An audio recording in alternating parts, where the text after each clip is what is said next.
اللہ کی راہ سے لوگوں کو روکنا، مسجد الحرام سے لوگوں کو روکنا، اور وہاں کے رہنے والوں کو وہاں سے اس بیس پہ نکال دینا کہ وہ ایک اللہ کو مانتے ہیں، اللہ کے نزدیک اس سے بڑا جرم ہے۔ رسول اللہ صلی اللہ علیہ وآلہ وسلم پر ڈیوٹی تھی کہ انہوں نے اسلام کو نافذ کرنا تھا۔ انسان ساری زندگی نیک اعمال کرتا رہے، لیکن اگر کسی وجہ سے آگے اپنے دین سے پھر گیا اور پھر اس کو واپسی توبہ کی اور رجوع کی توفیق نہ ملی، اسی حالت میں مر گیا، تو اس نے جتنے بھی نیکی کے کام کیے ہوں گے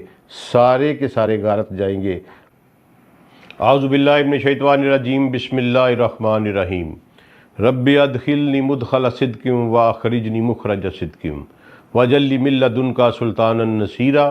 اللہم صلی علی سیدنا محمد وعلی آلہ وصحابہ وازواجہ وبارک وسلم۔ السلام علیکم ورحمۃ اللہ۔ ہم سورہ بقرہ کا بڑا اہم چیپٹرز پڑھ رہے ہیں، جس میں میں نے آپ کو بتایا تھا کہ یہ سوالات اور جوابات کی صورت میں ہے اور پرماننٹ قانون سازی ہے انسانی معاشرے کے متعلق۔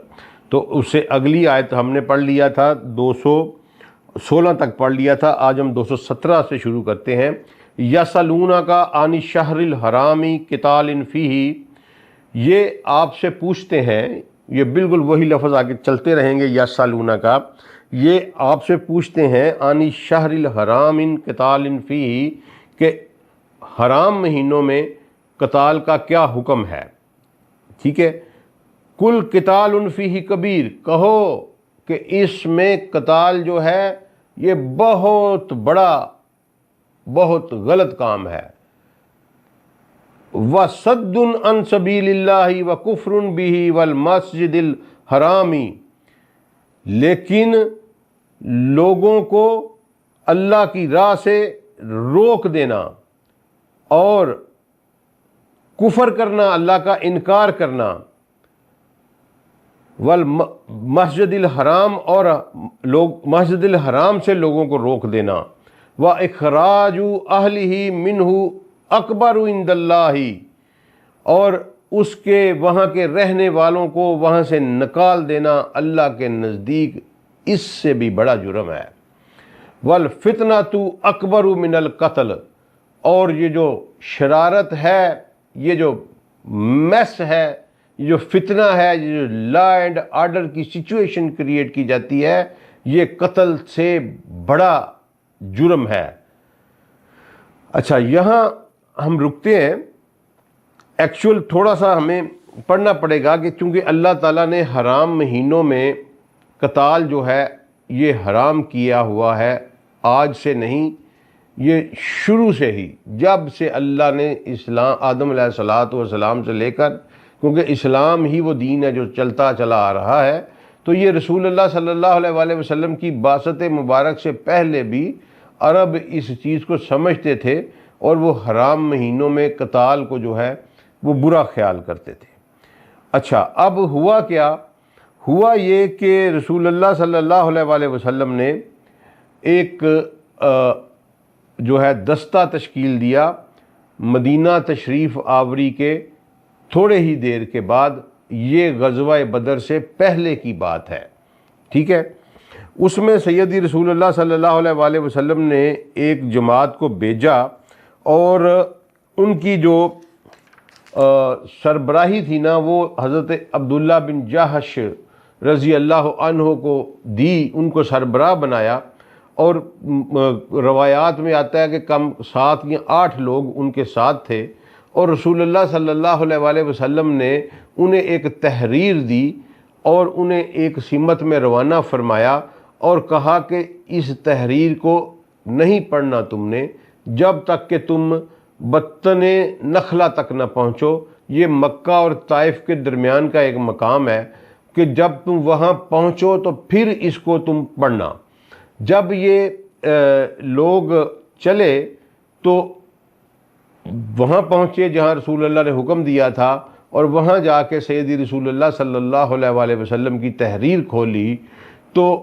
اس میں حکم ملا کہ تم آگے بڑھتے چلے جاؤ، اور کفار کا ایک، مشرکین مکہ کا ایک قافلہ ہے، اس کی نگرانی کرو۔ اچھا، یہ اب اور ساتھ رسول اللہ صلی اللہ علیہ وسلم نے سیدنا عبداللہ بن جیش کو یہ بھی فرمایا تھا کہ اگر وہاں سے آگے تمہارے ساتھ چلنے سے کوئی انکار کرے تو تم نے کسی کو مجبور نہیں کرنا، کیونکہ اس سے آگے دشمن کی ٹیریٹری شروع ہو جاتی تھی اور مشرکین مکہ کی جو انفلوئنس والی ٹیریٹری تھی وہ شروع ہو جاتی تھی، تو اور اس سے آگے بڑھنا جو ہے وہ خطرے سے خالی نہیں تھا۔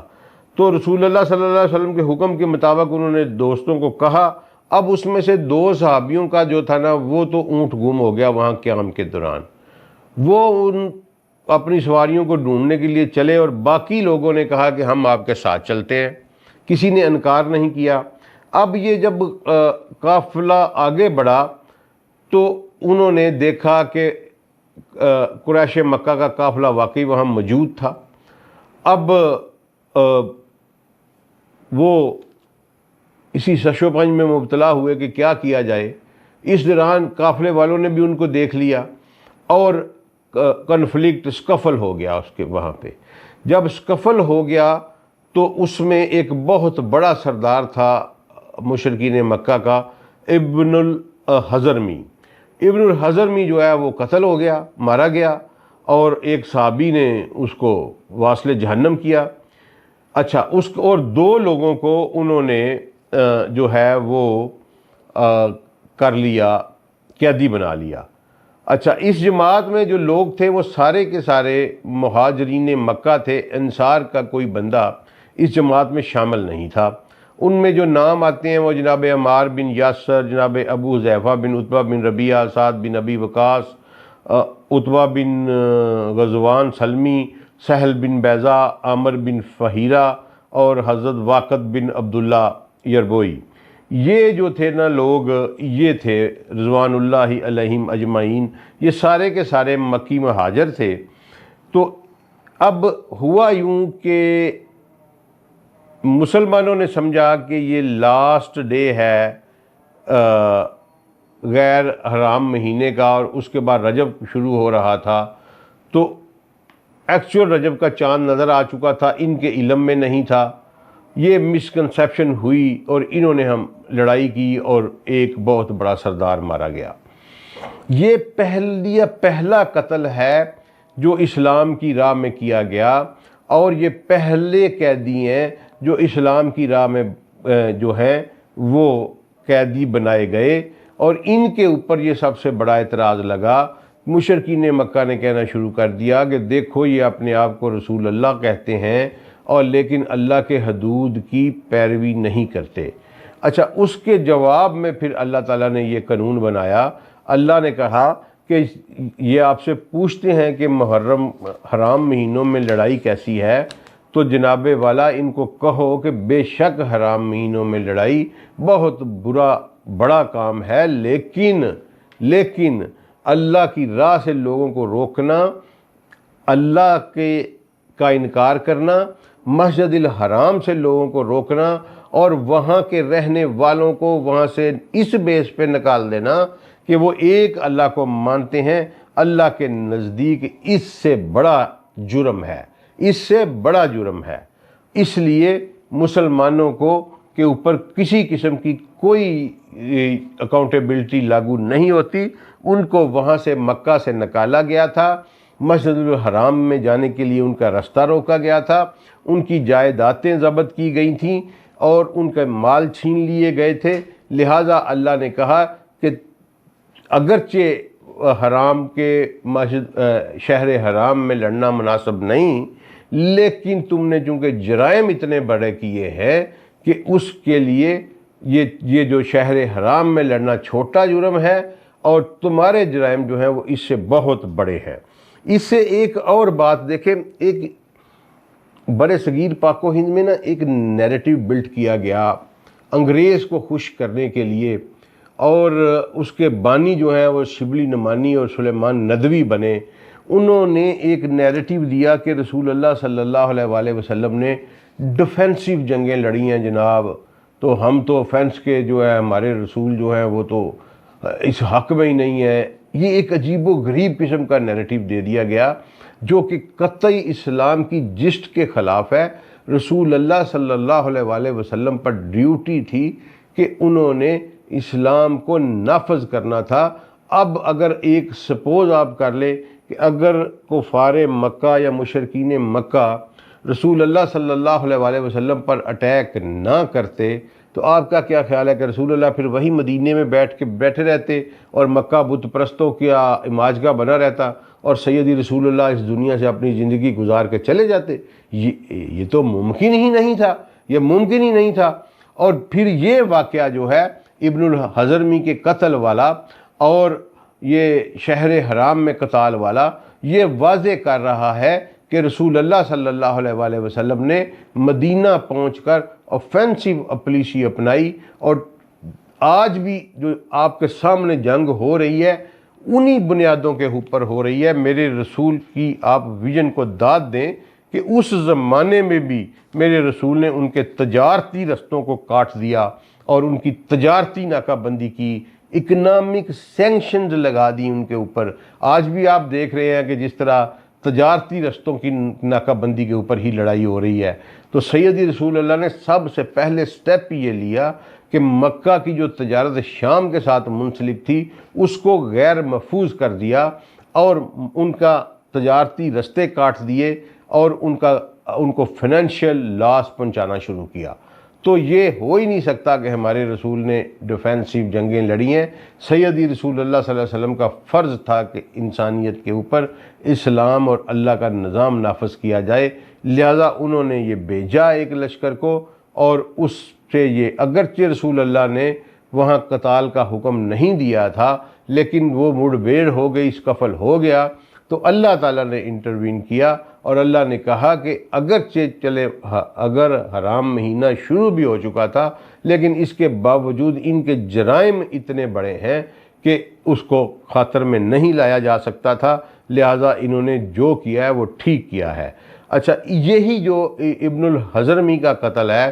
اس کے اوپر پھر یہودیوں نے مختلف قسم کی فالیں نکالیں۔ انہوں نے کہا جی اب تو ان کی لڑائی ہوئی ہوگی، انہوں نے اپنے مزاج کے مطابق ان کو بڑکایا، اور ایکچولی جو اگر ہم ان ڈیپتھ انالیسز میں جائیں تو ابن الحضرمی کا قتل ہی جو ہے جو غزوہ بدر کا سبب بنا، اور پھر کفار مکہ جو تھے وہ عذاب کا شکار ہوئے اور مسلمانوں کے ہاتھوں سے وہ واصل جہنم بڑے بڑے سردار سارے کے سارے ہوئے اور مسلمانوں کے سینے ٹھنڈے ہوئے۔ تو ایکچولی یہ جو رسول اللہ صلی اللہ علیہ وسلم کا اقدام تھا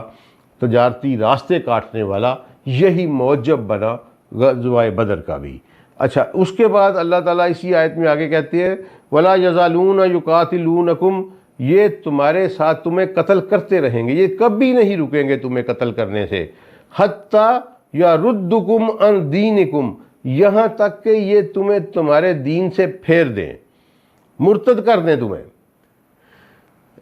ان استطاعوا، اپنی استطاعت، جب بھی یہ اس کی استطاعت رکھیں گے یہ تمہارے ساتھ لڑائی کرتے رہیں گے۔ یہ کفار کی صفت بتائی ہے دوستو، آج بھی یہی صفت ہے ان کی،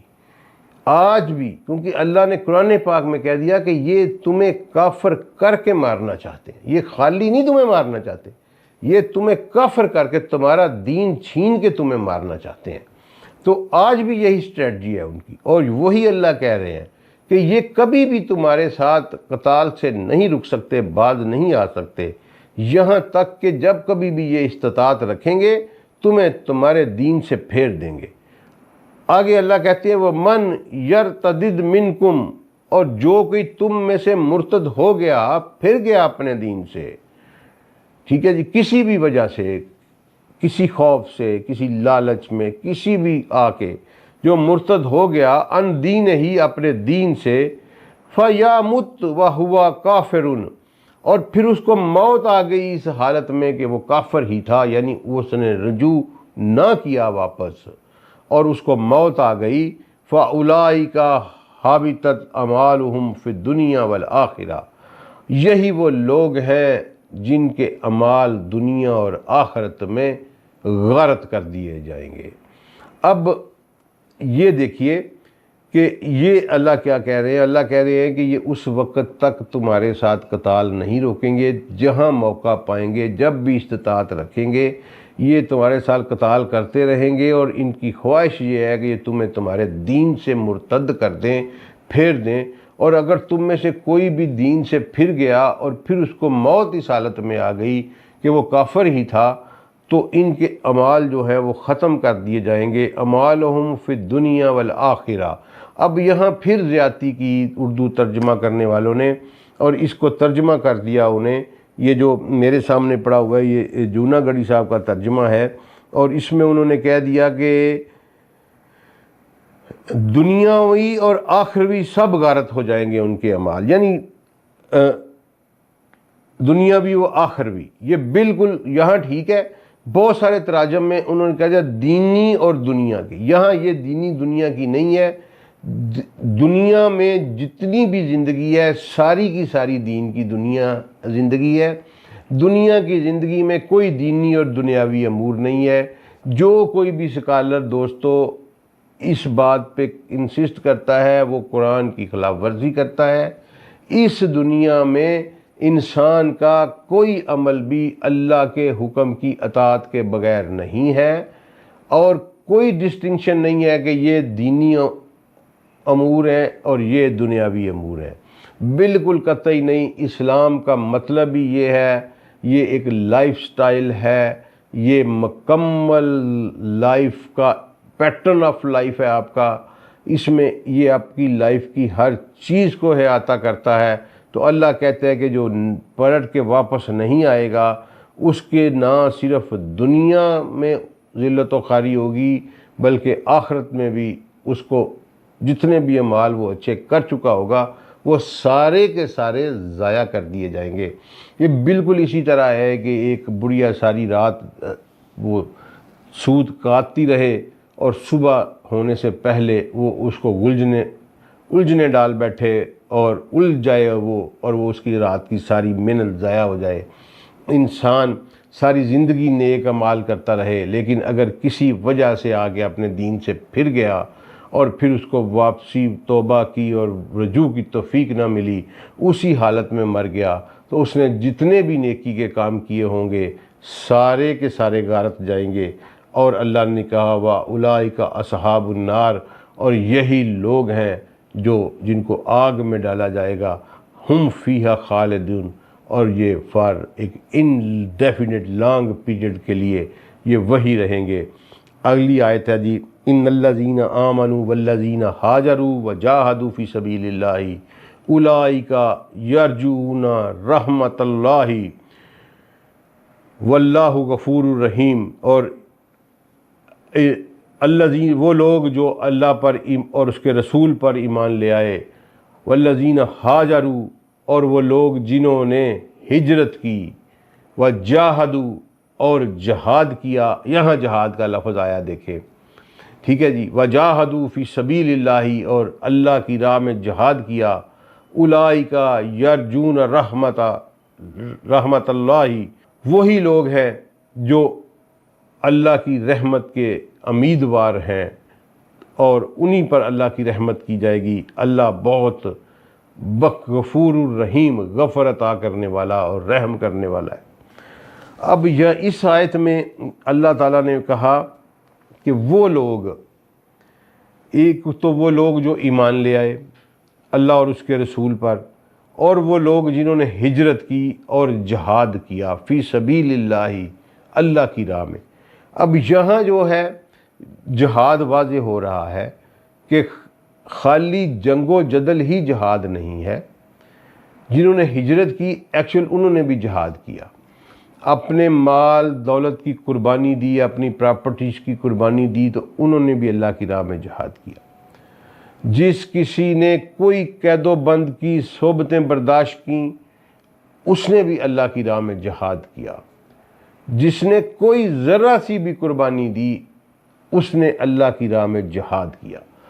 تو قتال جو ہے وہ جہاد میں شامل ہے، جہاد قتال میں شامل نہیں۔ جہاد ایک براڈر وسیع ٹرم ہے۔ اور ہجرت، ہاجرو، ہجرت کیا ہے؟ ہجرت جو ہے وہ اپنا گھر بار اس وجہ سے چھوڑ جانا کہ جہاں پر آپ کے لیے پاسیبل نہ ہو کہ آپ اس اپنے دین اپنے اسلام کے مطابق زندگی گزار سکتے ہیں، یا وہاں کی ایلیٹ کلاس آپ کو مجبور کر رہی ہو کہ آپ اس دین سے پھر جائیں، آپ اپنی ان روایات کو جو اللہ نے آپ پر واجب کی ہیں ان کو چھوڑ دیں، تو پھر اللہ تعالیٰ کا یہ حکم ہے کہ اگر تم موقع نہیں پاتے وہاں کے اقتدار پہ قبضہ کرنے کا، یا تمہارے پاس اتنے وسائل نہیں ہیں اور تم دیکھ رہے ہو کہ یہ ممکن ابھی نہیں ہے، تو تم اس علاقے کو چھوڑ دو اور اللہ کی راہ میں جتنی قربانی ہو سکتی ہے دے دو، اللہ بہتر تمہارے لیے رستہ پیدا کرے گا۔ تو یہ جب رسول اللہ صلی اللہ علیہ وآلہ وسلم کی زندگی تھی تو وہ ہجرت مکہ تھی۔ مکہ کی فتح کے بعد سیدی رسول اللہ صلی اللہ علیہ وآلہ وسلم نے فرمایا کہ اب کے بعد جزیرۃ العرب پر کوئی ہجرت نہیں ہے، ہاں البتہ جہاد باقی ہے، اور جہاد یہ ہے کہ انسان اپنی مال جان سے ان اینی کیپیسٹی اللہ کی راہ میں اس کی قربانیاں دے، وہ باقی رہے گا۔ لیکن رسول اللہ صلی اللہ علیہ وآلہ وسلم نے فرمایا کہ جزیرۃ العرب کے اوپر فتح مکہ کے بعد اگر کوئی بندہ یہ کہتا ہے کہ میں مدینے آ کے سیٹل ہو گیا ہوں تو میں نے ہجرت کی ہے، تو وہ اس کی ہجرت نہیں ہے۔ فتح مکہ کے بعد کوئی ہجرت نہیں ہے، کیونکہ پھر مسلمان اقتدار میں آ گئے تھے، اسلام اپنے اقتدار میں آ گیا تھا۔ اسی لیے یہ جو لوگ تھے جن کو تلقا کہا جاتا ہے، جو فتح مکہ کے وقت مسلمان ہوئے، یہ آیت نے پرٹیکولرلی ان کے کلیمز کو روکا۔ وہ لوگ جو تھے پھر وہ جب ان کا کوئی بس نہ چلا، کہ 2000 کے قریب یہ افراد تھے، اور جب ان کا کوئی بس نہ چلا تو انہوں نے اسلام قبول کیا، رسول اللہ صلی اللہ علیہ وآلہ وسلم نے ان کو تلقا قرار دیا، تو ان میں سے بیشتر سردار جو تھے یہ مدینہ آ کے سیٹل ہوئے، اور انہوں نے اسٹیٹ کے اوپر میں حصہ لینے کی کوشش کی۔ تو یہ لوگ کہتے تھے کہ ہم نے بھی ہجرت کی، تو قرآن نے ریفیوٹ کیا اور اللہ نے کہا کہ تم نے ہجرت نہیں کی، اور رسول اللہ صلی اللہ علیہ وآلہ وسلم نے کہا کہ فتح مکہ کے بعد کوئی ہجرت نہیں ہے۔ لیکن انفارچونیٹلی کہ منزل انہیں ملی جو شریک سفر نہ تھے، یہی لوگ پھر بعد میں اقتدار پہ قابض ہو گئے، لیکن ان کو ہجرت والے لوگوں میں مہاجرین میں شامل نہیں کیا گیا۔ رسول اللہ صلی اللہ علیہ وآلہ وسلم نے کیٹیگوریکلی اپنی لائف میں ان کو خارج کر دیا مہاجرین میں سے، اور یہ لوگ کبھی بھی مہاجرین میں شمار نہیں ہوئے اور نہ ہی ہو سکتے ہیں۔ اللہ نے کہا کہ وہ لوگ جنہوں نے میری رضا کی خاطر ہجرت کی اور جہاد کیا، چاہے وہ قتال کی شکل میں ہو، چاہے وہ مال کی شکل میں ہو، چاہے وہ جسمانی قربانیوں کی شکل میں ہو، چاہے قید و بند کی صحبتوں کے متعلق ہو، اللہ نے کہا کہ جن لوگوں نے یہ سب کچھ کیا وہی لوگ حقدار ہیں، امید رکھتے ہیں کہ ان پر رحمت کی جائے گی اور ان کے تمام گناہ، تمام غلطیاں جو ہیں وہ معاف کر دی جائیں گی، کیونکہ اللہ ہی غفر بھی عطا کرتا ہے، رحمت بھی کرتا ہے۔ اللہ کی رحمت بے کراں جو ہے اس کی وسعت اتنی زیادہ ہے، اور اس کا مجسم شکل جو ہے وہ سیدنا محمد مصطفیٰ صلی اللہ علیہ وآلہ وسلم ہے، کیونکہ اللہ نے فرمایا وَمَا أَرْسَلْنَاكَ إِلَّا رحمت للعالمین۔ تو وہ لوگ آج بھی جو اللہ کی راہ میں جانی، مالی، جسمانی قربانیاں دیتے ہیں، اگر کبھی کوئی مشکل وقت آ جائے تو اس کو اللہ کی رضا سمجھ کے اپنے مشن پر قائم رہتے ہیں، کمپرومائز نہیں کرتے، ان کے ساتھ وعدہ ہے کہ ان کو اللہ کی رحمت یعنی قرب محمدی صلی اللہ علیہ وآلہ وسلم سے نوازا جائے گا، اور اللہ تعالیٰ ان پر نظر کرم فرمائیں گے، اور ان کی لغز جب قرب محمدی مل گیا تو باقی تمام مسائل الحمدللہ ہمارے حل ہو گئے۔ تو یہ فارمولہ اللہ نے بتایا ہے کہ جس سے تم یہ اولئک یرجون رحمت اللہ، یہی لوگ ہیں جو اللہ کی رحمت کے امیدوار ہے، اور اللہ کی رحمت کا نام رحمت للعالمین ہے۔ تو جب آپ اللہ کی راہ میں قربانیاں دیتے ہیں تو قرب محمدی صلی اللہ علیہ وآلہ وسلم آپ کا مقدر بنا دیا جاتا ہے۔ السلام علیکم ورحمۃ اللہ وبرکاتہ۔